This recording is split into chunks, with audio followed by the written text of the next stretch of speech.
بسم الله الرحمن الرحيم.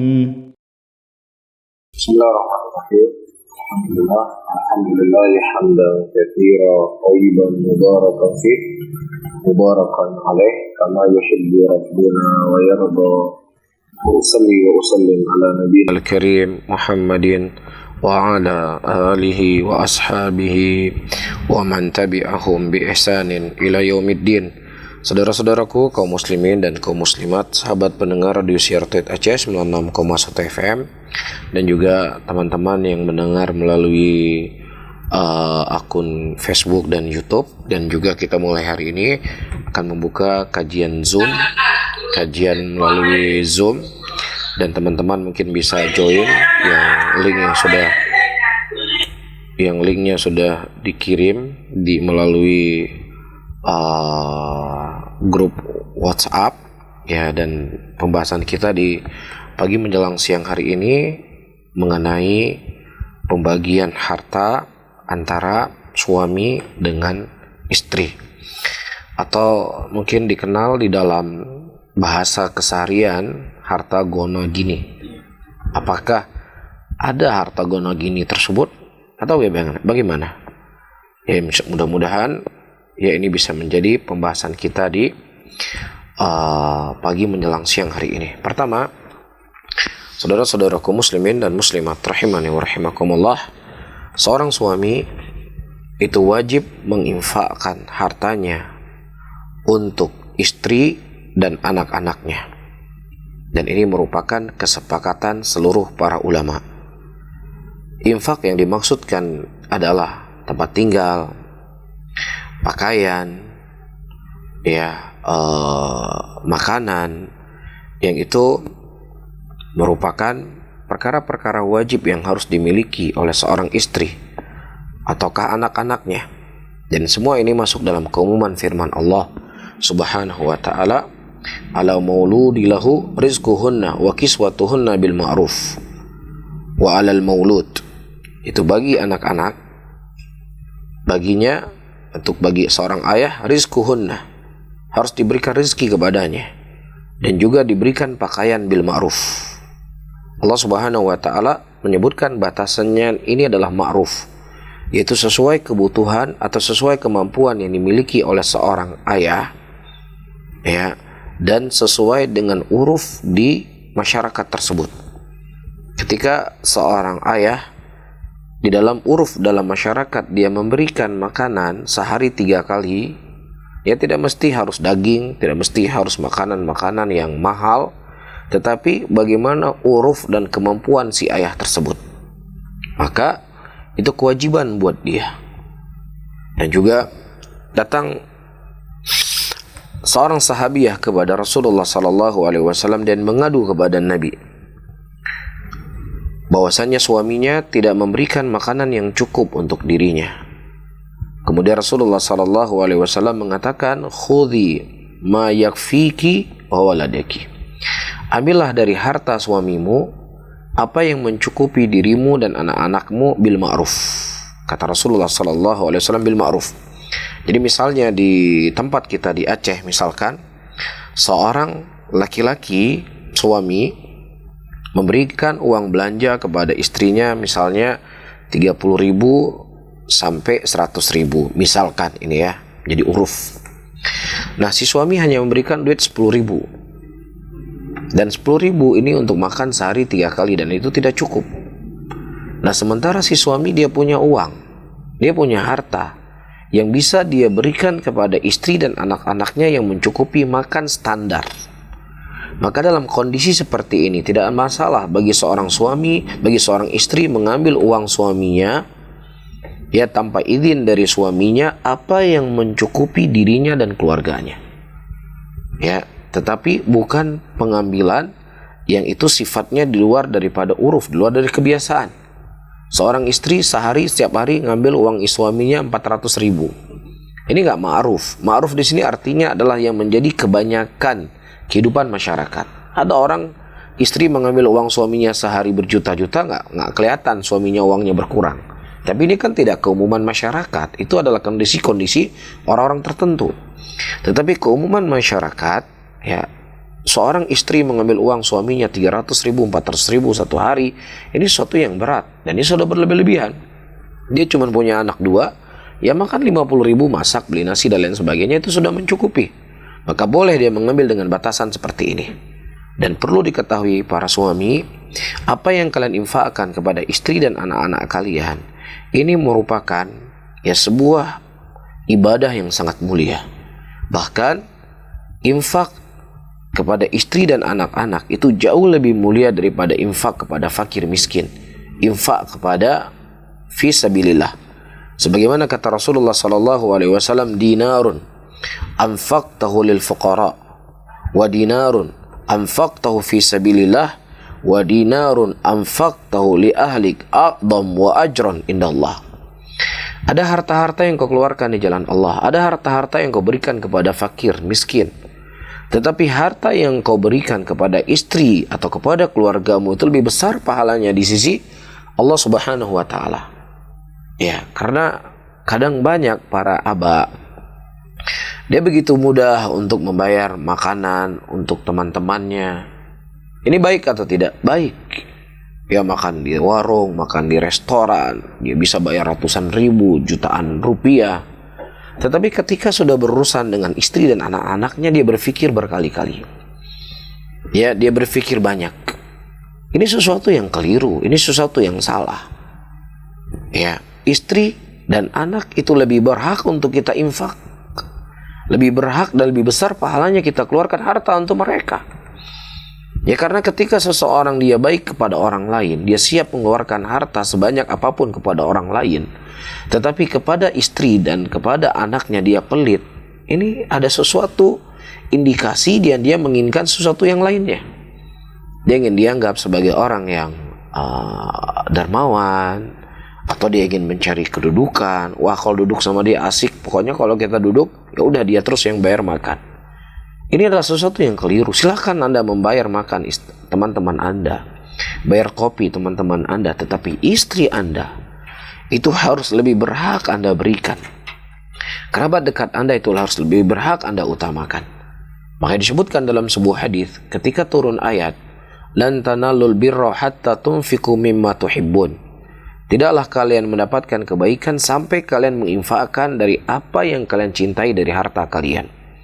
Nah, setelah Abu Talha radhiyallahu taala anhu mendengar ayat ini, ya, beliau memiliki satu harta yang sangat beliau sayangi. Beliau seorang yang suka menginfakkan hartanya. Beliau saudagar yang kaya raya. Tetapi beliau punya satu harta sumur bernama Bayruha.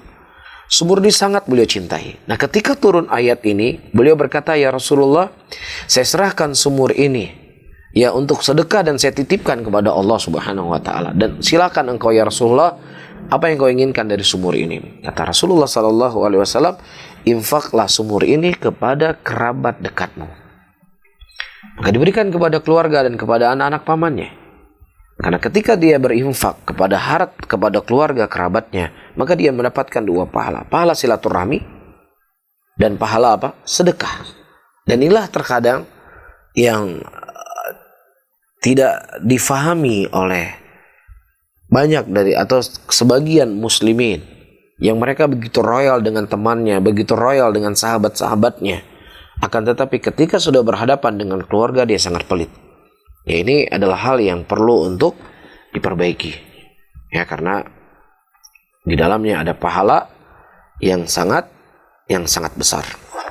Kemudian saudara-saudaraku muslimin dan muslimat rahimani wa rahimakumullah, perkara selanjutnya disebutkan di sini, Islam memberikan hak kepada wanita dengan hak yang sangat besar.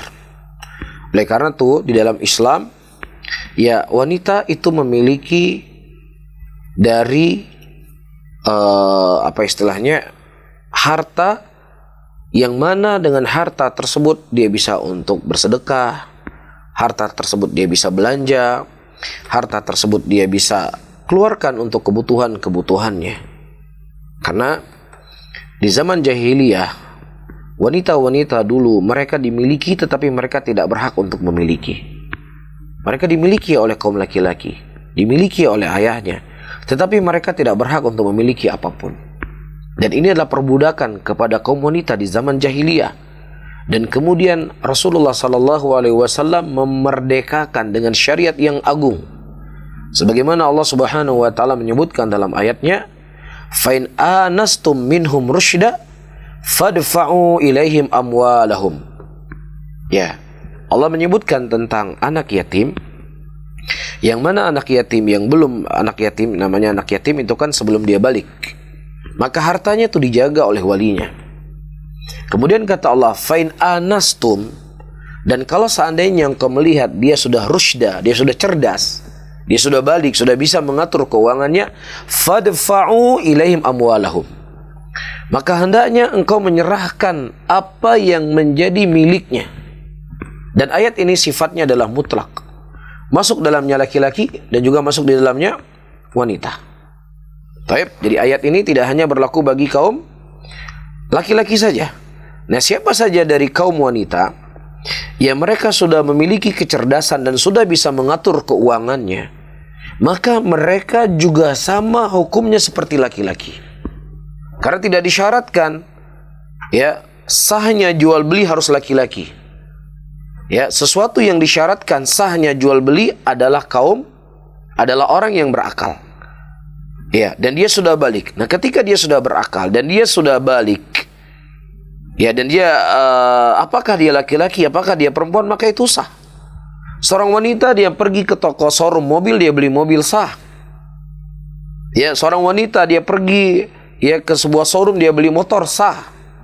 Karena mereka punya hukum yang sama dengan kaum laki-laki di dalam mengatur keuangan. Tidak ada bedanya. Bisa difahami di sini ya. Terus kemudian ya, ayyuhal hadirun wal hadirat yang dimuliakan oleh Allah Subhanahu wa taala.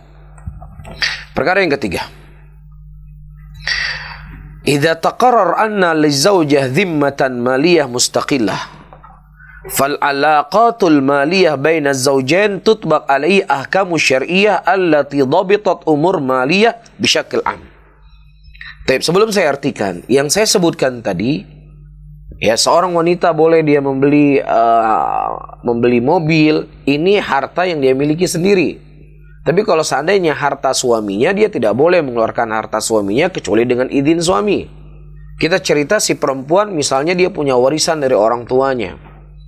Iya, dia misalnya sebelum menikah juga punya bisnis sendiri. Dia punya banyak uang. Maka dia memiliki hak untuk mengeluarkan apa yang dia melihat ada maslahat untuk dirinya dari uang tersebut. Dia beli motor untuk anaknya, dia beli mobil untuk anaknya, dia sedekahkan untuk bangun masjid, untuk bangun pesantren. Dia punya kebebasan. Ya, tetapi kalau uang suami, maka dia harus ada izin dari suaminya. Jadi yang kita bahas adalah sesuatu yang memang dimiliki oleh perempuan tersebut dari harta. Kemudian yang ketiga, saya artikan, ketika si perempuan dia memiliki harta sendiri, apa misalnya dia punya warisan yang saya sebutkan tadi, si perempuan juga punya bisnis, maka alaqatul maliyah baina zaujain, maka hubungan harta yang dimiliki oleh si istri dan harta yang dimiliki oleh suami, maka di situ berjalan daripada kaidah-kaidah hukum umum dalam agama. Apa misalnya ketika kita berhutang dengan seseorang, wajib enggak kita bayar hutang? Nah, begitu juga ketika si suami berhutang dengan istri juga wajib dia bayar. Bukan berarti ya, Pak, wah ente kan sudah jadi istri saya, ya udah nggak usah bayar lagi, nggak bisa. Ketika hak membayar hutang kepada orang yang dia bukan istri kita adalah sebuah kewajiban, maka membayar hutang istri lebih wajib.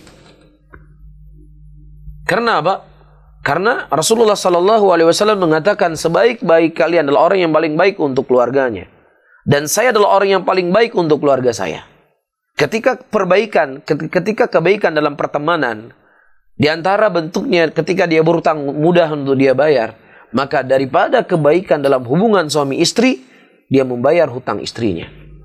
Begitu juga misalnya kita melakukan dagang bareng dengan teman kita. Ya, kita punya saham, teman kita punya saham. Dia dapat untung atau tidak? Ketika ada keuntungan, kita bagi hasil atau tidak? Bagi hasil. Nah, itu juga berlaku bagi perempuan. Jadi misalnya si perempuan, kita buka bisnis. Dan si perempuan misalnya dia dikasih mahar, maharnya misalnya 30 mayam. Punya mahar dia. Nah kemudian si suami harus diperjelas akad.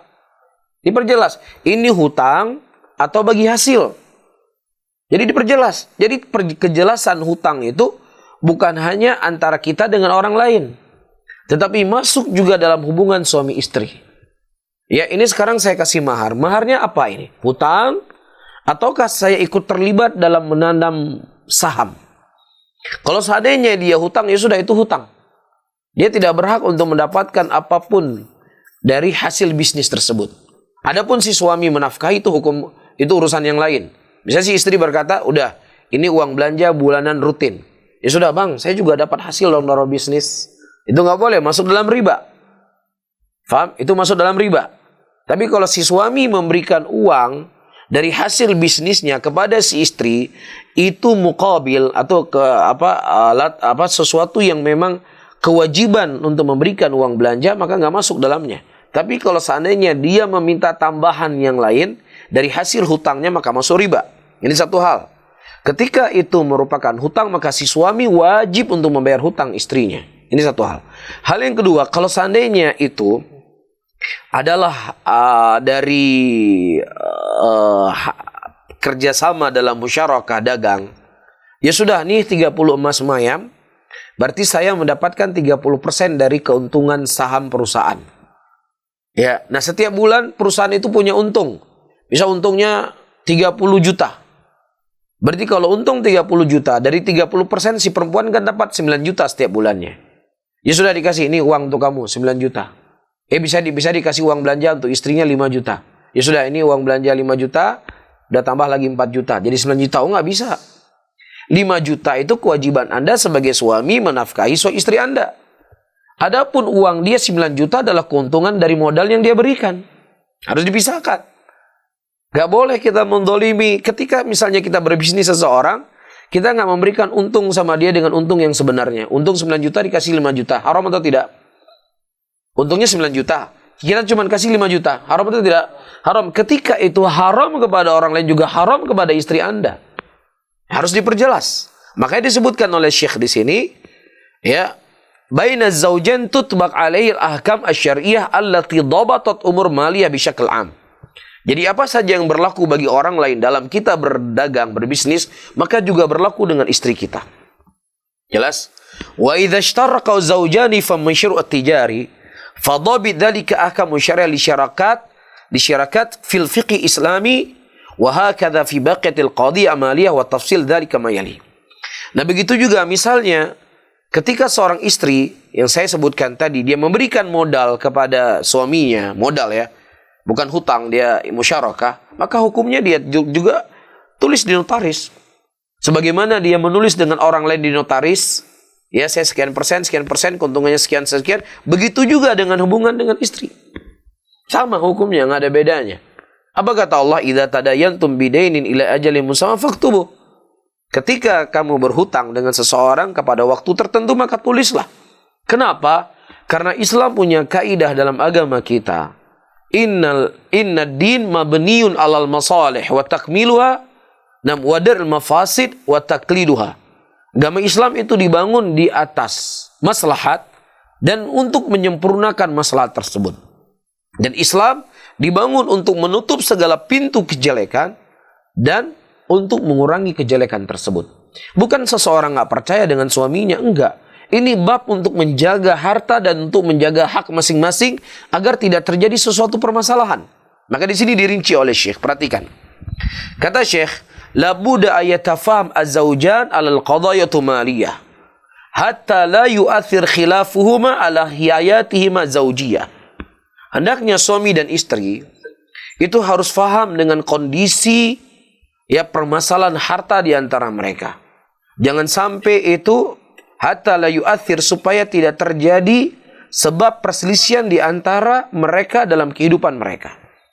Wala budda zawj ayyahfat huququ zaujatihi. Maka hendaknya si suami dia menjaga hak-hak istrinya.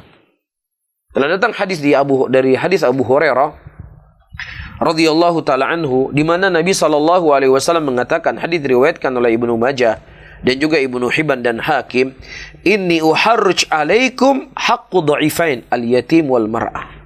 Sesungguhnya aku menekan kalian, ya, hak dua makhluk yang lemah. Siapa itu? Anak yatim dan perempuan. Subhanallah. Rasulullah sallallahu alaihi wasallam menyamakan antara harta anak yatim dengan harta yang dimiliki oleh istri kita. Kita ketahui dalam urusan agama, harta anak yatim itu tidak boleh disentuh. Nggak boleh disentuh, nggak boleh seseorang memakan harta anak yatim. Ini dosa besar. Dan subhanallah, dalam hadis ini Rasulullah sallallahu alaihi wasallam menyamakan harta anak yatim dengan harta istri. Ya, jadi nggak bisa, oh ini istri saya ya, nggak ada masalah saya ambil harta dia. Pinjam, diambil maharnya, udah maharnya dikasih, diambil, dibawa lari misalnya, dicuri, haram. Anda akan bertanggung jawabkan di hadapan Allah. Ya, atau misalnya dihutangin, dibuat dagang, kemudian dagangnya bangkrut misalnya, kemudian terjadi sesuatu, ya sudah, harta terjadi perceraian misalnya, ya kemudian hartanya nggak dibalikin, haram hukumnya.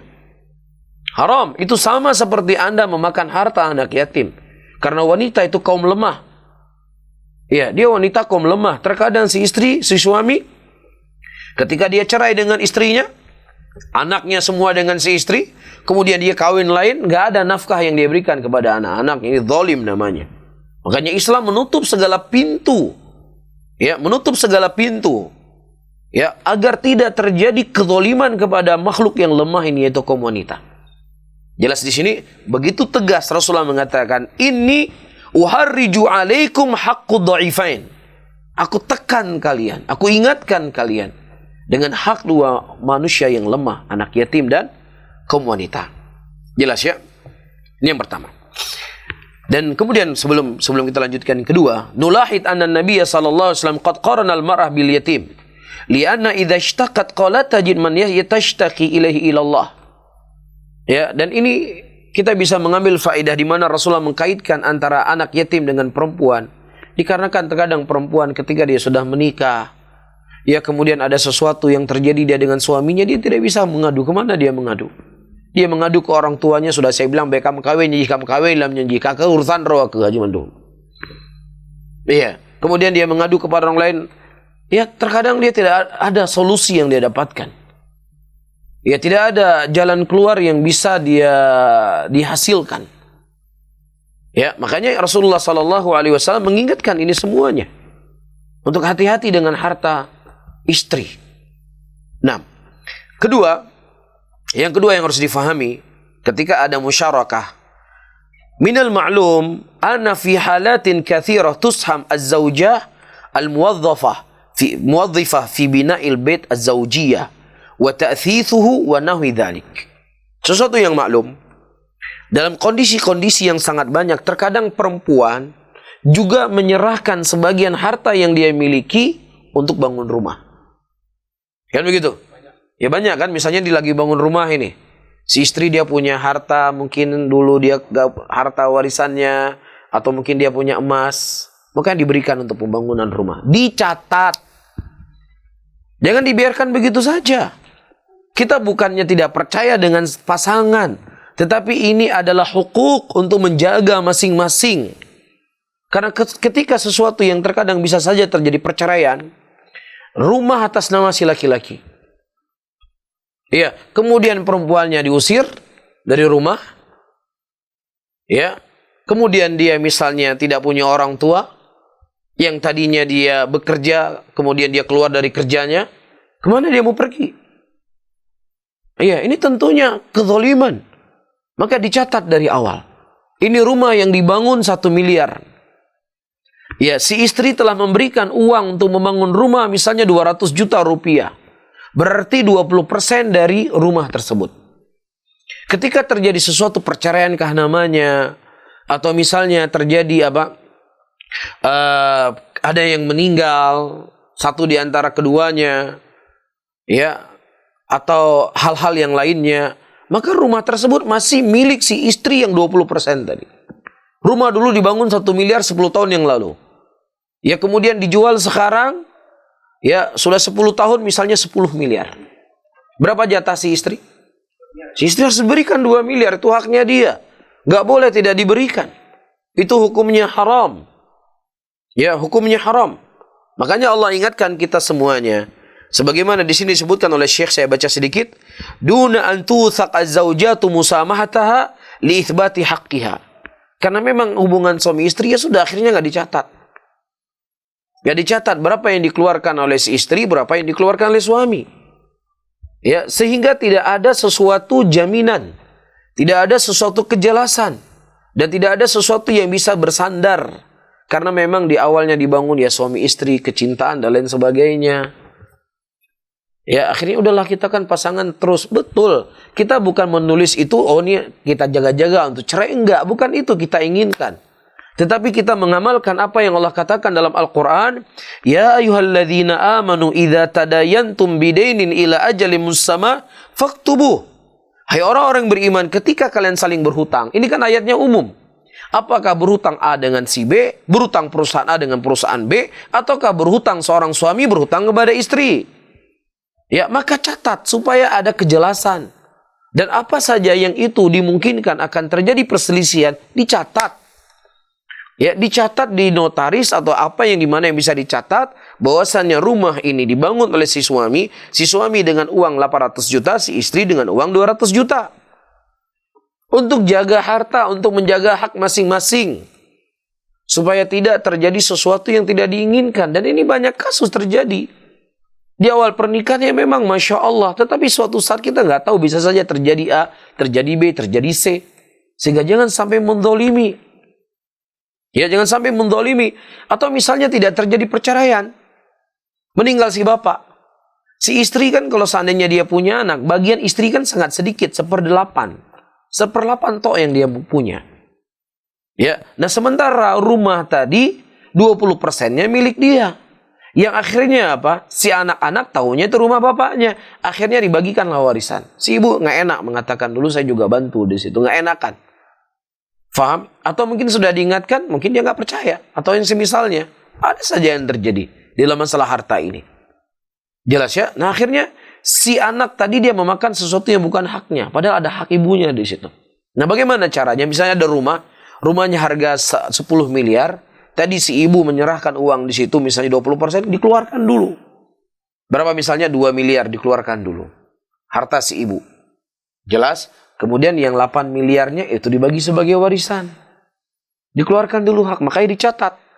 Dicatat. Ini adalah perintah Allah Subhanahu wa ta'ala. Taib. Nah begitu juga seperti yang saya sebutkan tadi, para hadirin dan hadirat yang dimuliakan oleh Allah, di dalam berbisnis, diatur, dicatat. Ketika Anda berbisnis, kerjasama dalam sebuah bisnis, Anda ada notaris yang Anda catat. Ya, ada perjanjian yang Anda lakukan, perjanjian, itu tidak hanya berlaku bagi orang lain, tetapi juga berlaku bagi suami istri. Seperti yang saya katakan tadi, saya pertegas kembali ya. Saya pertegaskan kembali, misalnya di dalam bisnis tadi, si istri dia punya saham 20%. Nah, misalnya setiap bulan dapat untung terus 5 juta, 6 juta, 7 juta. Faham? Nah, 5 juta dan 6 juta tadi yang merupakan keuntungan si istri dari bisnis dia dengan suaminya, itu bukanlah mencukupi dari uang yang wajib diberikan si suami kepada istri. Terus difahami. Misalnya si istri diberikan belanja setiap bulan 3 juta. Misal ini kita katakan. Atau 2 juta lah. Untuk anak semua, listrik semuanya diberikan 2 juta. Ini kan kewajiban suami untuk berikan kepada istri. Iya. Nah nggak bisa misalnya uang keuntungan sudah diambil uang keuntungan semua di situ. Nggak bisa. Kecuali kalau si perempuannya ridho. Perempuannya tersebut berkata, iya bang, siap bang. Pokoknya ini keuntungan bisnis kita ya sudah, abang nggak usah lagi kasih uang belanja, dari uang ini saya olah. Silahkan kalau si istrinya ridho. Tapi kalau istrinya tidak ridho, itu keuntungan pribadi dia. Adapun si suami wajib menginfakkan hartanya daripada nafkah wajib kepada istri dan anak-anaknya. Bisa difahami ya? Dan ini dicatat. Ya, harus dicatat. Kemudian juga disebutkan di sini oleh Syekh, wa yajib ayyulam az-zawj anna malul zawja muharramun alaihi ila biridhaha. Untuk diketahui oleh suami bahwasannya harta si istri itu adalah muharram untuk dia sentuh. Sama seperti dia nggak boleh menyentuh harta orang lain, sama hukumnya. kecuali dengan sesuatu yang dia ridhoi. Tadi kita sebutkan tadi, ini kan harta milik dia pribadi. Kemudian dijadikan untuk uang belanja yang kewajiban si suami. Dia ridho, silahkan. Tapi kalau dia ridho, nggak boleh. Anda harus memberikan uang yang lainnya. Taib, faqad sahha fil hadits anna Nabi sallallahu alaihi wasallam qala fi hajjatil wada. Nabi sallallahu alaihi wasallam telah berkata dalam hajjil wada, "Inna dima'akum wa amwalakum 'alaikum haramun ka hurmati yaumikum hadza wa fi syahrikum hadza wa fi biladikum hadza." Rasulullah mengatakan bahwasanya darah-darah kalian, harta-harta kalian dan kehormatan kalian haram sebagaimana haramnya hari ini. Jadi itu berlaku bagi siapa? Bagi seluruhnya. Ya, kalau untuk istri sembarangan uangnya dihabisin, ya maharnya diambil dan sebagainya, nggak boleh, haram hukumnya.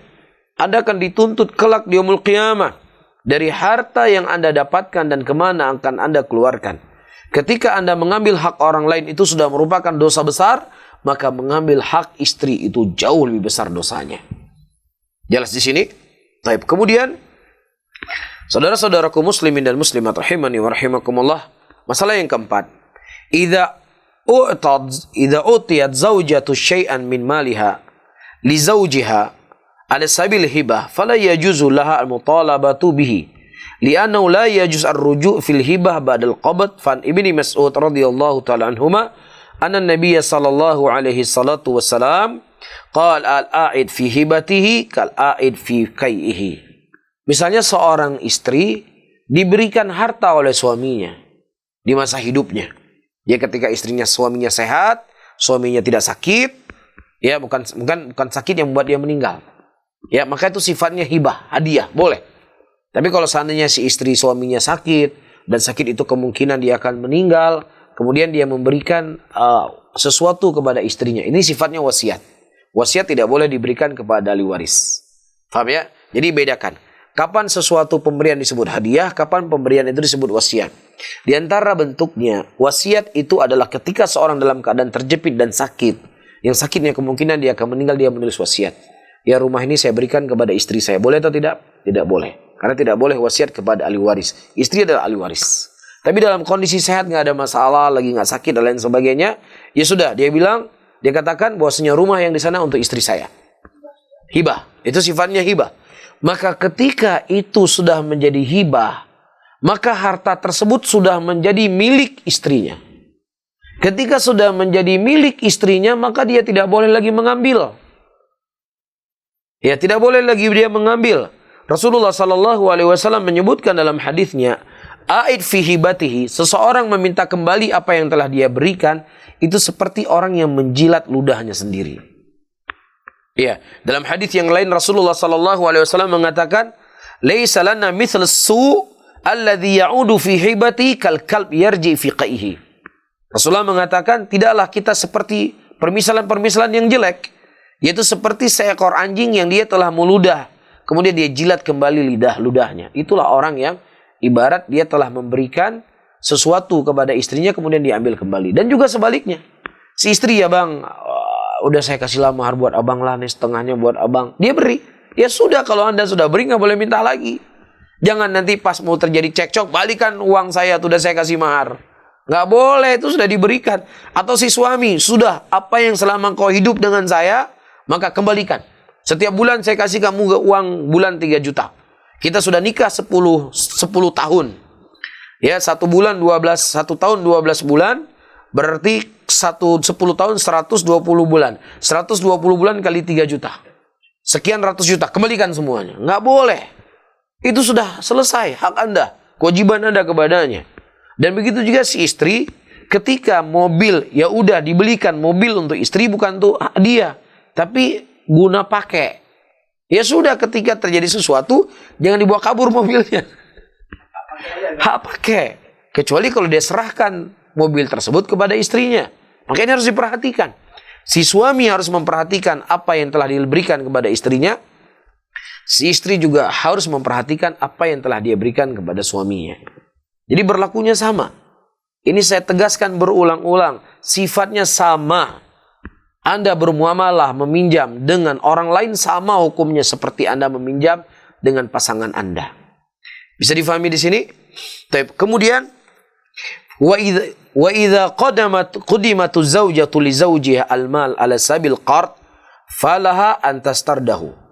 Nah, kalau seandainya si istri meminjamkan hartanya kepada si suaminya, kan sering ini dalam setelah nikah, ya maharnya Masya Allah dilihat di kalungnya emas, blek-blek mas. Ya sekian puluh mayam, dek, ini abang perlu modal ini. Ya bantulah modal untuk abang, pinjamin dulu maharnya. Udah, siap, jelaskan akadnya. Akadnya pinjam atau apa, seperti yang saya sebutkan tadi. Kalau akadnya pinjam, maka itu doman kepadanya, itu terus akan kewajiban bagi dia untuk membayar hutang. Faham di sini ya? Taib. Dan juga di sini disebutkan kembali oleh Syekh, "Idza syaraqat az-zawja wa zawja fi masyru'in aw baitin aw nawiya, fa haqqaha thabitun fi syirkah bi miqdar hassatiha." Nah, kalau seandainya terjadi musyarakah dalam bisnis ataukah dalam bangun rumah atau yang semisalnya, maka haknya thabit. Tidak ada gona gini. Kalau gona gini itu kan gona gini betul ya? Gono gini itu kan sifatnya setengah-setengah. Ini juga zalim.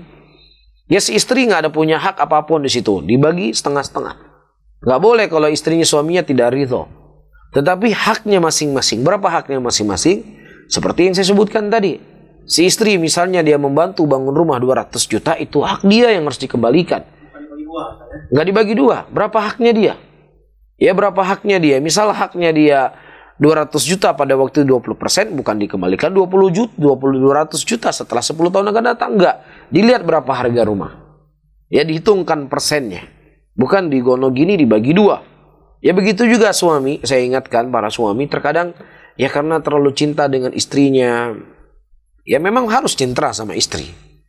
Ya tetapi kecintaan sama istri jangan sampai membuat Anda buta. Ya dalam arti kata perempuan itu memiliki akal yang setengah, memiliki agama yang setengah. Maka ketika wanita itu memiliki akal yang setengah dan memiliki daripada agama yang setengah, jangan sampai dia jadi pemimpin buat Anda, jangan sampai. Ya, tetapi yang menjadi pemimpin itu tetap Anda. Ar-rijalu qawamu 'alan nisa. Laki-laki itu pemimpin buat wanita. Oleh karena itu Syekhul Islam Ibnu Taimiyah rahimahullah mengatakan, "Wal hadar al-aqil min ta'atin nisa wa aktsar man yufsidul mulk wadul ta'atun nisa." Wadwal ta'atun nisa. Hendaknya orang yang berakal, laki-laki berakal, untuk jangan dia mentaati istrinya dalam segala kepermasalahan. Jangan. Kata Syekhul Islam, justru banyak terjadi kerusakan di negara dikarenakan pemimpin laki-laki tersebut terlalu taat sama perempuan. Apa yang diinginkan perempuan ditaati semuanya.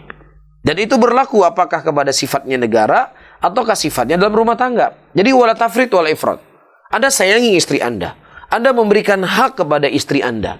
Anda tunaikan kewajiban Anda sebagai suami kepada istri Anda. Tetapi Anda jangan diperbudak oleh istri. Paham maksudnya diperbudak? Ya, maksudnya Anda memberikan uang dari hasil keringat Anda untuk ibu Anda, nggak boleh sama istri Anda. Anda ingin membawa ibu Anda ke rumah Anda, tinggal bersama Anda karena dia sudah tua, tidak ada yang mengurus, nggak boleh sama istri Anda. Itu namanya Anda diperbudak oleh istri. Ya, laki-laki itu akalnya lebih sempurna dari perempuan. Kenapa? Karena perempuan itu akalnya setengah dari laki-laki. Agamanya itu setengah daripada laki-laki. Dalam 1 bulan dia haid 15 hari. Dia nggak sholat, dia nggak lain sebagainya. Sehingga berkurang agamanya. Ya begitu juga akalnya setengah. Makanya laki-laki, 1 orang laki-laki, perbandingannya itu kan 2 orang perempuan. Persaksiannya. Jadi akalnya setengah perempuan. Jangan sampai orang yang memiliki akal setengah itu menguasai Anda, memperbudak Anda. Ini keliru, ini salah. Ini bukan lagi sayang. Perempuan itu disayangi. Perempuan itu dimuliakan. Perempuan itu ya ditunaikan hak-haknya. Tapi bukan berarti dia memperbudak kita. Ini sebuah kehancuran dalam rumah tangga. Posisikan masing-masing. Anda sebagai pemimpin rumah tangga. Yang namanya pemimpin tidak boleh dia menzalimi apa yang di bawah kepemimpinannya. Kan begitu? Jelas ya? Jadi, wala tafrit wala ifrat. Jangan Anda menyia-nyiakan seperti yang kita sebutkan pinjam mahar atau maharnya dibawa kabur atau dibawa lari atau pinjam hutang uang istrinya nggak dibayar-bayar.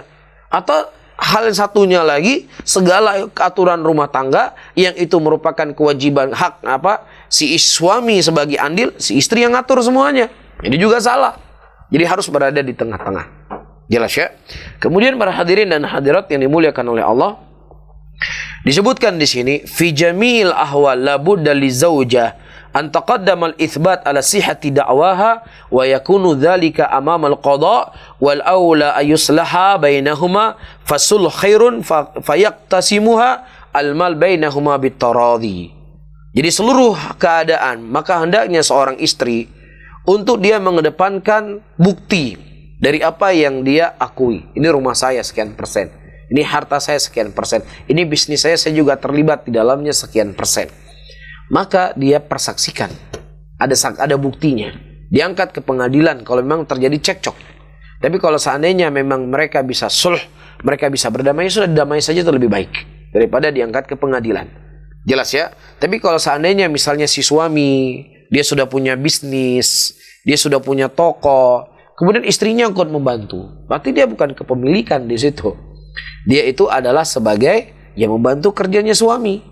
Ya dia kemudian mendapat, kalau memang istrinya bekerja, ya sudah digaji. Berapa gajinya? Seperti digaji kepada orang lain. Ya UMR atau digaji. Kalau memang istrinya harus bekerja di tempat bisnis suaminya. Suaminya jual gorden misalnya. Itu kan kerjaan perempuan. Ya misalnya dia bekerja di situ, dia digaji. Di luar dari hak seorang suami kepada istrinya. Tapi ketika nanti terjadi perceraian atau lain apapun namanya, jangan dituntut. Ini toko kan kita bangun sama-sama. Saya minta juga dong setengah dari hasil. Ya kalau si istri suaminya memberikan, ya silahkan, nggak ada masalah. Dia ridho. Tapi kalau dia nggak memberikan, nggak ada hak Anda untuk minta.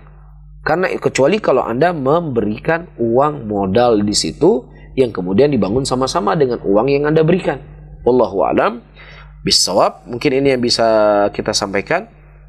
Ya mudah-mudahan bermanfaat. Dan tidaklah kita menyebutkan hal ini para hadirin untuk menutup pintu-pintu kejelekan. Karena banyak sekali cekcok yang terjadi di tengah rumah tangga, di tengah umat Islam, yang itu larinya kepada fulus. Ya makanya Islam mengatur ini sedetail mungkin agar tidak terjadi keributan di dalam masalah uang. Wallahu a'lam bissawab. Barakallahu fikum. Ya, baik para pendengar dan pemirsa di mana saja berada, itu tadi sudah kita dengarkan penjelasan. Belum selesai Ustaz ya? Masih ada lanjutan? Sudah cukup. Sudah cukup Ustaz kita ya? buka sesi tanya jawab. Iya. Bagi para pendengar yang ingin bertanya, silakan hubungi kami via telepon di 0852 7732 3266 atau bisa via WhatsApp dan SMS di 0852 1414 2314. Ustaz, sudah ada masuk pertanyaan ini, kita jawab. Bismillah, Assalamualaikum Ustaz. Waalaikumsalam warahmatullahi wabarakatuh. Semoga Allah selalu melindungi Ustaz dan seluruh kaum muslimin. Amin. Saya berasal dari Sabang, ingin bertanya Ustaz, bagaimana hukumnya wanita mengikuti perlombaan seperti perlombaan hafalan Al-Quran dan perlombaan akademik Ustaz, seperti olimpiade barangkali. Baik.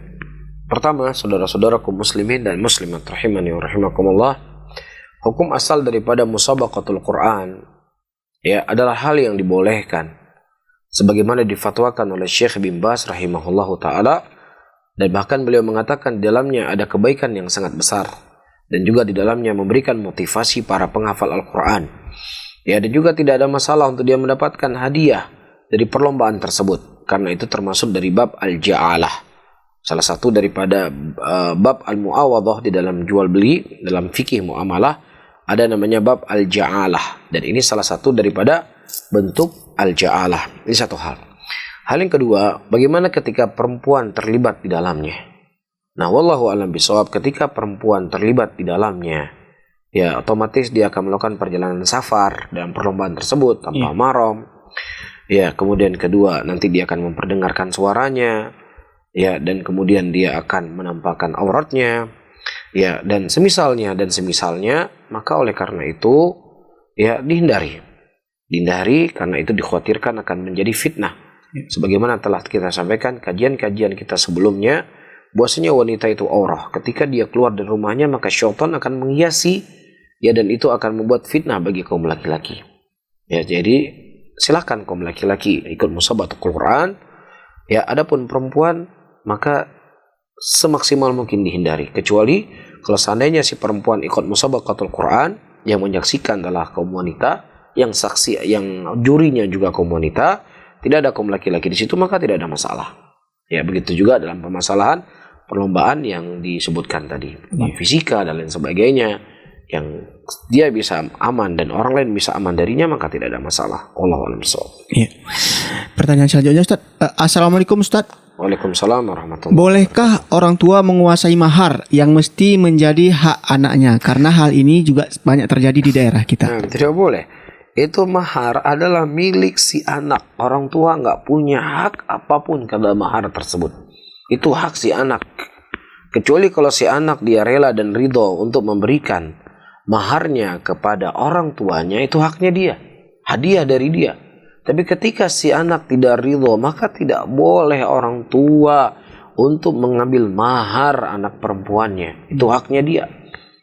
Ya, karena itu adalah salah satu daripada anugerah yang Allah Subhanahu wa taala syariatkan bagi kaum wanita. Ya, ketika dia sudah berpindah kepada orang tuanya, berpindah ke suaminya, kemudian dia punya anak, dia punya tanggung jawab, apalagi dia terbatas ruang geraknya, tidak seperti laki-laki, dia nggak bisa bebas bekerja seperti kaum laki-laki. Setidaknya ada sesuatu yang terjaga pada dirinya dari mahar tersebut. Ya, kalau seandainya terjadi sesuatu, maka tidak boleh orang tua mendolimi anaknya. Ya, justru orang tua itu kewajiban dia adalah menafkah anaknya, bukan justru dia mengambil harta anaknya. Dalam arti kata tanpa hak. Tapi kalau seandainya si anaknya ya punya kemampuan, orang tuanya tidak punya harta untuk kebutuhan yang itu kebutuhan sekunder ya? Primer atau sekunder? Kalau primer kebutuhan pokok ya? Kebutuhan primer. Kebutuhan primer yang orang tuanya nggak punya makan. Si anak nggak kasih makan untuk orang tuanya. Boleh si anak orang tua mengambil makan. Tapi kalau seandainya ini bapak ini mau ganti mobil lah, cocok ini maharnya pun bapak sudah kasih banyak itu, ya sudah kasih setengah untuk bapak mahar. Kalau anaknya ridho ya silahkan diambil. Tapi kalau anaknya ridho tidak boleh, itu hak untuk si anak tersebut. Nah, wallahu a'lam bishawab. Ya. Pertanyaan saja Ustaz, saya mendengar salah satu potongan video di FB. Ana dari Melabuh. Pertanyaannya, Ustaz, ada seorang tokoh agama berkata, suara musik yang dinyanyikan oleh wanita tidak haram, tetapi lantunan ayat Al-Quran oleh seorang wanita itu haram jika didengar oleh laki-laki. Apa benar demikian Ustaz? Jadi kok bisa dengan musik halal dengan Al-Quran tidak halal? Wallahu a'lam bishawab. Suara perempuan apalagi sudah dialun-alunkan dan lain sebagainya, ini akan menjadi fitnah bagi kaum laki-laki. Ya, dan ini tidak dibolehkan, dan ini tidak dibenarkan. Makanya dalam syariat Islam, ketika seorang tidak ada muadzin itu dari kalangan wanita, ada muadzin dari kalangan perempuan, nggak ada. Muadzin dari kalangan wanita, muadzin itu dari kaum laki-laki. Nah, si perempuan ketika dia sesamanya sendiri, silahkan dia mengumandangkan adzan, tapi jangan sampai suaranya itu terdengar. Padahal adzan itu suara yang sangat agung, panggilan adzan, tapi tidak boleh dilakukan oleh kaum wanita. Bukankah Rasulullah mengatakan dalam hadisnya, sebaik-baik shaf bagi laki-laki yang paling depan, dan sebaik-baik shaf bagi wanita dan yang paling belakang. Semakin jauh antara laki-laki dengan perempuan, maka semakin baik. Apalagi kemudian semakin dekat, apalagi dia bersuara. Ya, makanya tentunya akan memberikan fitnah yang lebih besar. Ya, siapapun ucapan seseorang itu harus dibangun di atas dalil. Ya, apa saja yang tidak sesuai dengan dalil Al-Quran dan Sunnah Rasulullah SAW, maka tentunya ucapan seorang bisa diambil dan bisa ditolak. Dan terlebih ketika menyelisih dalil, maka ucapan tersebut tidak ada harganya dengan apa yang datang dari dalil dari Al-Quran dan Sunnah Rasulullah SAW. Nah. Para pendengar, bagi Anda yang ingin bertanya, silakan sampaikan via WhatsApp di 0852 1414 2314 atau bisa hubungi kami via telepon di 0852 7732 3266 atau dari Zoom. Dari Zoom boleh juga. Ini udah ada masuk lagi Ustaz pertanyaannya. Bismillah, Afwan Ustaz, Ana mau bertanya, dulu sewaktu beli mobil, mahar si istri dipakai untuk tambahan biayanya. Sekarang mobilnya sudah dijual dan uangnya dipakai untuk daftar haji. Apakah mahar si istri yang dipakai harus dikembalikan juga? Karena daftar hajinya dengan si istri juga. Barakallahu fikum. Pertama, harus diperjelas si istri ketika memberikan mahar itu apa. Apakah itu bentuknya pinjaman ataukah bentuknya itu adalah pemberian dia kepada suaminya. Kalau seandainya itu merupakan pemberian dia kepada suaminya, maka ya dia tidak boleh meminta kembali sebagaimana hadis yang kita sebutkan tadi. Tapi kalau seandainya itu merupakan sifatnya adalah hutang, maka apa? Maka si suami harus mengembalikan harta yang dia berhutang dengan si suaminya. Tapi kalau seandainya suaminya mengatakan, tapi kamu kayak motor sih, kamu kan sudah naik juga mobil. Ya kamu sudah naik mobil, kamu sudah menikmati, itu kan haknya suami untuk memberikan nafkah kepada istrinya. Jelas ya? Terus maksudnya kalau istri kalau nggak terlibat beli mobil nggak boleh naik mobil suaminya. Jadi diperjelas. Nah kalau seandainya itu hutang maka dia harus bayar. Tapi kalau seandainya itu adalah pemberian ya sudah, dia tidak boleh minta kembali. Nah kalau seandainya memang itu sudah didaftarkan haji untuk berdua, ya sudah selesaikan, ya sudah cukup. Ya pokoknya kita sudah menikmati mobilnya, kita juga sudah daftar haji dari uang tersebut, ya sudah alhamdulillah kita selesaikan. Nah jangan dipeributkan lagi. Jadi saya nggak pingin pengajian yang kita bahas di malam ini membuat ribut suami istri, tidak. Tetapi ini untuk menutup. Iya. Ya kita sudah closing tadi. Kalau seandainya memang ada terjadi sesuatu dan bisa didamaikan, ya sudah, uangnya sudah kita pakai sama-sama dan lain sebagainya, ya sudah sama-sama saling ridho. Tapi kalau seandainya itu merupakan hutang, maka si istri ya berhak untuk menuntut kembali apa yang telah dia hutangi dari suami, apa yang telah dia hutangkan kepada si suaminya. Baik. Iya, ini ada pendengar kita dari Takengon, Ustaz. Alhamdulillah ya, masuk juga akhirnya dari Takengon. Kita menunggu-nunggu nih, Ustaz. Oh, satu daerah soalnya ya. Karena Radio As-Sunnah ikut siaran, Ustaz. Oh, Masya Allah. Barakallahu fiik. Panjang sekali pertanyaannya, nggak apa, kita baca saja. Ustadz, bagaimana sikap seorang istri bila suaminya tidak memberikan nafkah, sedangkan si suami ahli ibadah, tapi masalah keuangan keluarga dia tidak mau tahu? Semua istri yang menyelesaikan, Ustadz, biaya sekolah dan segala macamnya. Suami tidak bekerja sama sekali. Nah, ini bagaimana nih, Ustadz? Baik, pertama saudara-saudara kaum muslimin dan muslimat rahimani wa rahimakumullah, disebutkan dalam sebuah hadis dari istri Abdullah bin Mas'ud radhiyallahu taala anhu. Abdullah bin Mas'ud pada waktu itu beliau tidak punya penghasilan, beliau tidak bekerja. Kemudian istrinya bertanya, apakah boleh saya menginfakkan harta saya untuk suami saya? Ya karena dia tidak bekerja. Kemudian Rasulullah SAW membolehkannya. Baik. Nah di sini menunjukkan kepada kita tidak ada masalah untuk seorang istri untuk membantu menafkahi suaminya dan tanggung jawab suaminya. Ketika suaminya mungkin dalam kondisi dia tidak bekerja atau kondisi misalnya dia sakit atau yang semisalnya.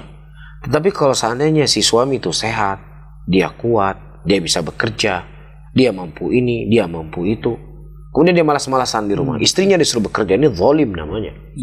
Ini tidak dibolehkan. Rasulullah mengatakan dalam hadisnya, kafar maru ithman ayyudayyi bima ya'ul. Sungguh seseorang itu mendapatkan dosa ketika dia menyia-nyiakan apa yang menjadi tanggung jawabnya. Itu nggak boleh. Ya kecuali dia sakit atau yang semisalnya, dia ada uzur tidak bisa bekerja. Maka dalam kondisi seperti ini nggak ada masalah si istri membantu menafkahi suaminya sebagaimana hadis yang saya sebutkan tadi. Tapi kalau suaminya kesehariannya main game terus di rumah, main game setiap hari, nggak mau bekerja, padahal dia punya tempat pekerjaan, dia punya tenaga, ini zalim namanya. Ya makanya para bapak, para ibu, saya sering mengingatkan ya kepada saudara-saudara saya muslimin ketika memilih menantu, selain melihat ketaatannya, melihat kesalehannya, ya juga dilihat dia itu giat bekerja atau tidak. Itu penting, karena itu akan menjadi masalah ke depan di dalam rumah tangga. Ya karena seseorang itu butuh uang, seorang itu butuh makan. Ya di antara dalil menunjukkan memang harta itu dibutuhkan oleh manusia. Di antara doa yang Rasulullah SAW berdoa kepada sahabatnya, di antaranya kepada Anas bin Malik, Allahumma kthir lahu malan. Ya Allah, perbanyakkanlah harta kepada Anas bin Malik.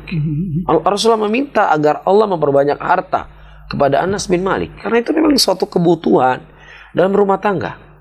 Ya, misalnya ada seorang laki-laki, dia soleh, dia taat dan semisalnya, dia bekerja, kita lihat bekerja cuma dapat misalnya 500.000 satu bulan. Asalkan dia sudah punya semangat bekerja, terima.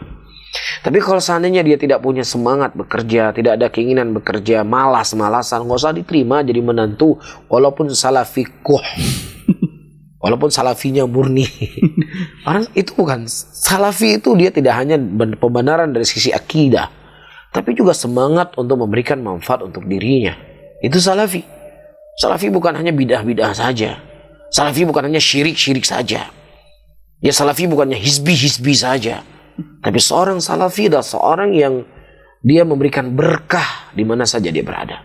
Dia memberikan berkah kepada keluarganya, bekerja, mencari nafkah. Ya, bukankah Rasulullah mengatakan bahwasanya sebaik-baik harta adalah harta yang didapatkan dari tangannya. Ya, ini menyempurnakan dengan mencari rezeki. Ya, ini yang perlu diperhatikan oleh ibu-ibu. Jangan lihat tampan, Masya Allah, direkom dia seorang penuntut ilmu, dia seorang hafidhul Quran, misalkan, bagus. Tetapi kalau dia malas bekerja, nggak usah diterima. Mendingan cari orang yang juga soleh, orang yang taat, walaupun mungkin hafal Qurannya nggak 30 juz, tapi semangat bekerja. Ya, ini penting. Saya katakan ini penting. Ini bukan sesuatu yang nggak apa istilahnya ya. Bukan menyelisih syariat. Bukan sesuatu yang menyelisih syariat. Ini bukan sesuatu yang tabu. Ya, tidak ada salah seorang orang tua, adik kerja di mana? Nggak ada masalah, bukan aib ditanya. Karena ketika seorang anak berpindah kepada laki-laki, tanggung jawab nafkah itu bagi laki-laki. Ya, tapi kan Ustadz ada hadis itu, ada sahabat Nabi cincin besi saja nggak ada dia. Dinikahkan oleh Nabi, betul, tapi kamu harus punya persiapan yang hatinya juga seperti hatinya mereka. Istri Anda juga harus punya hati seperti hati sahabiah di zaman dahulu. Ya, siap dengan segala ujian, siap dengan segala cobaan, siap tinggal di rumah yang kecil. Ya, tapi kalau Anda nggak siap dengan kondisi, jangan mengambil hadisnya saja, tapi kondisi sahabat tersebut nggak dipakai. Itu pendalilan yang bukan pada tempatnya. Bisa difahami maksud saya ya? Nah, ketika Anda sudah siap dengan kondisi seperti itu, siap juga dengan segala risiko. Ya, si perempuan biasanya sehari makan 3 kali. Ya, kalau Anda nikah dengan laki-laki yang mungkin dia nggak punya pekerjaan dengan dalil tadi, ya udah siap, mungkin dikasih makan sehari sekali. Harus siap. Jangan cuma lihat hadisnya tapi nggak siap dengan konsekuensi yang kondisi sahabat waktu itu siap dengan segala keadaan. Itu penting. Itu penting. Ya, wallahu a'lam bishawab. Nah. Baik, pertanyaan selanjutnya Ustaz. Bismillah, jika mahar kita diambil oleh suami dengan alasan mau bayar utang ketika minjam mobil bosnya, lalu kecelakaan, katanya buat ganti rugi. Lalu kemudian sudah bertahun-tahun ternyata mobil bosnya itu asuransi, Ustaz. Ini ada indikasi suami berbohong. Apakah berdosa, Ustaz? Jelas berdosa. Berbohong itu jelas berdosa. Iyyakum bil kadhib fa innal kadhib yahdi ilal fujur. Ya, hati-hati kalian berdusta. Dengan berdusta itu kalian akan mengarah kepada kehancuran, mengantarkan kalian kepada neraka. Ya, apalagi udah dia berbohong terus dia mendolimi lagi harta istrinya. Ya, maka ini tidak dibolehkan dan ini tidak dibenarkan, dan itu dia mendoman. Ya, dia itu menjamin dari harta tersebut. Ya, maksudnya berarti kata dia harus membayar karena sifatnya hutang. Tapi kalau si istrinya menghibahkan, dia juga berbohong. Ya, dia berbohong, maka harus dia kembalikan karena dia telah menyerahkan sesuatu bukan pada haknya. Bagaimana Anda membohongi istri Anda? Dari harta dia juga. Ini nggak pantas. Nah, Ustaz, ada pertanyaan lanjutan. Jika bosnya itu, Ustaz, meminta ganti rugi padahal mobilnya itu masih asuransi, itu bagaimana hukumnya, Ustaz? itu lain masalah. Lain masalah. Kalau seandainya dia minta ganti rugi, ya sudah. Ya, karena mobil yang rusak kadang dia nggak seperti lagi mobil yang baru. Ya, pasti dia akan ada kekurangan-kekurangan dan lain sebagainya. Kan seperti itu. Nah, wallahu a'lam bishawab. Pertanyaan selanjutnya, Ustaz. Saya dari Kalbar, Kalimantan Barat, Jamila. Boleh nggak bergabung dengan channel Radio Syiar Tauhid? Boleh, insyaAllah. Pertanyaannya, Ustaz. Pertanyaannya, bagaimana hukum hutang, Ustaz? Karena sebagian orang bermudah-mudahan melalaikan membayar hutang. Bagaimana, Ustaz? Telah datang hadis dari Nabi SAW, matul ghani zulmun. Orang yang dia sudah memiliki kemampuan untuk membayar hutang dan kemudian dia tidak membayar hutang, maka dia zalim. Dan ini insya Allah akan jadi pembahasan kita di hari Senin. Ya, interaktif sesi tentang hutang piutang. Ya, karena subhanallah, seperti kata Syekh Albani rahimahullah, saya melihat bahwasanya masalah yang paling besar yang dihadapi oleh umat Islam adalah akidah. Dan kemudian saya mendapatkan bahwasanya ada perkara akhlak yang itu membuat berat. Maka jangan sampai kalian memberatkan akidah dengan akhlak jeleknya kalian. Dari akhlak jelek adalah dalam muamalah. Ya, jenggot kita ini terkadang menjadi mihnah. Ya, pakaian kita ini menjadi mihnah. Mihnah itu menjadi ujian buat orang lain. Wah, itu dia orang soleh, pinjamkan uangnya sama dia, nggak ada masalah. Akhirnya ditipu. Apakah ditipu dengan sengaja atau memang dia nggak punya keahlian dalam berdagang? coba-coba untuk meminjamkan uang orang. Akhirnya nanti mazhab afwan akhi. Ya akhi, harta manusia nggak bisa afwan akhi, afwan akhi. Kalau itu hutang Anda harus bayar. Nggak boleh. Ya, jadi jangan sampai orang lari dari sunnah, lari dari istiqomah karena jeleknya muamalah kita. Jenggot kita ini jadi mihna, jadi ujian. Oleh karena itu saya sering menyampaikan, jangan hanya kuat saja di sisi akidah, tauhid, syirik, bid'ah.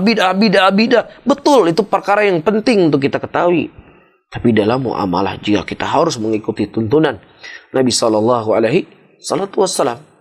ya jangan hanya mengambil sebagian agama kemudian kita tinggalkan sebagian agama yang lain. Zalim hukumnya. Orang yang berhutang, dia mampu untuk membayar hutang kemudian dia tidak membayar. Baik. Pertanyaan selanjutnya, Ustaz. Dalam pembagian harta warisan, apakah adik atau abang dari pihak suami bisa menggunakan harta warisan tersebut? Kondisi istri dan satu anak laki-laki dan satu anak perempuan. Berarti ini harta anak yatim, Ustaz ya? Baik. Jadi ada seorang suami meninggal. Iya. Taib. Meninggal atau pisah, Ustaz. Pokoknya ada harta warisan yang dia dapat. Karena nggak dijelasin di sini. Oh, taib. Misalnya dia meninggal, kita anggaplah dia masih istrinya. Si suaminya meninggal. Taib. Dia meninggalkan istri, dia meninggalkan anak laki-laki, meninggalkan anak perempuan. Iya, betul. Kan seperti itu. Berarti si istri mendapatkan 1/8. Karena dia punya fara' waris, punya cabang warisannya anaknya. Kemudian ad-dzakar mithal hadil unthayain. Laki-laki mendapatkan 2 bagian daripada perempuan. Adapun saudaranya laki-laki, si suami tadi, dia telah terhijabi adanya siapa? 2 anak laki-laki, ada laki-laki tadi. Jadi anak laki-laki itu menghijabi yang di bawahnya dan menghijabi yang di sampingnya. Ya, kecuali kalau seandainya si laki-laki suami tadi dia tidak punya anak laki-laki, dia cuma punya anak perempuan, maka saudaranya laki-laki dia berhak mendapatkan harta warisan tersebut. Ya, dari ini dibahas secara rinci dalam ilmu waris. Wallahu a'lam. Baik para pendengar, sebenarnya ada pembahasan khusus bersama Ustadz Azhari, Ustadz ya. Ini insyaallah nanti kita masih rekaman, Ustadz, tapi mungkin nanti kita minta untuk beliau bahas. Pertanyaan terakhir, Ustadz. Bismillah, bagaimana sistem dagang dengan cara sharing dengan orang-orang yang bisa sumbang tenaga, Ustadz? Ini dari Berry di Penayung. Saudara-saudaraku muslimin dan muslimat rahimani wa rahimakumullah, di antara bentuk jual beli atau di antara bentuk muamalah musyarakah itu tidak hanya sifatnya berbentuk harta, tapi ada sifatnya berbentuk keahlian. Ya, misalnya saya ahli dalam membuat minuman A. Saya nggak punya uang.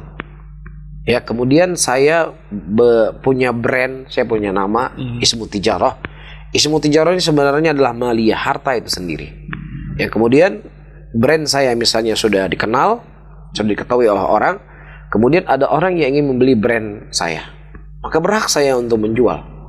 Ya, saya beli jual harga nama produk saya, ya dengan syarat begini, pembagian begini. Bagaimana disepakati?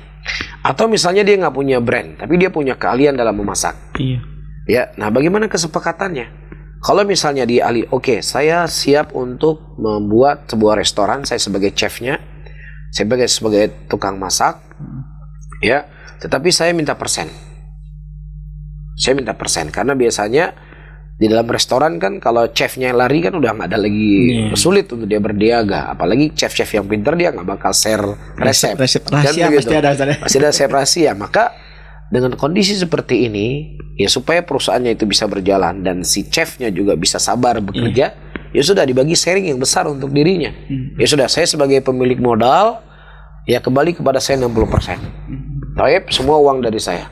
Dan kau chef sebagai tukang masak, ya, maka engkau dapat 40%. Itu bagaimana kesepakatan di antara keduanya. Atau misalnya sudah chef, saya kasih gaji kamu 10 juta. Ya, karena dia makannya enak, ini insya Allah prospek bisnisnya, maka bagaimana kesepakatan di antara keduanya. Ya, yang namanya chef, apalagi chefnya sudah chef terkenal, kamu dong digaji 2 juta sebulan. Ya, maka bagaimana kesepakatan di antara keduanya. Wallahu a'lam bishawab. Demikian, Ustaz.